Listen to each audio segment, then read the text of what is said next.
ఇంక నిన్న చిన్నదానికి నీళ్ళన్నం ఇచ్చాను కదా, లాస్ట్ షాట్లో చెప్పాను.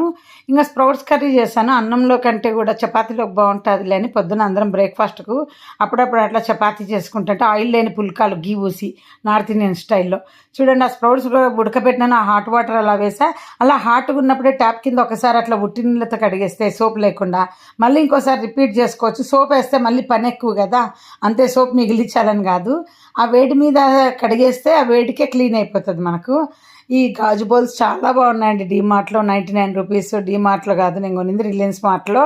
అసలు ప్యాకింగ్కి చాలా బాగుంది. లిక్విడ్గా వేడిగా పెట్టి ప్యాక్ చేసేయచ్చు. బట్ నేను అంతా వేడిగా సీల్ చేసాను సగం చల్లార్చినాకే. టపర్వేర్ ఏమవుతాయంటే గ్యారంటీ ఉండవు, మూతలు లూజ్ అయిపోతాయి. ఒకవేళ ఈ మూతలు చీలిపోయినాయి అనుకోండి, ఇంట్లో బౌల్స్ లాగా వాడుకోవచ్చు. 100 రూపీస్ ఏమొస్తుందండి? మనం బయట ఒక రోజు హోటల్లో తింటే పిల్లలు కాలేజీకి వెళ్ళినప్పుడు 100 రూపీస్ మినిమం అవుతుంది. ఒక బాక్స్ ఇలా కొనుక్కొని పెట్టుకుంటే అసలు నిజంగా మా పిల్లలు లక్.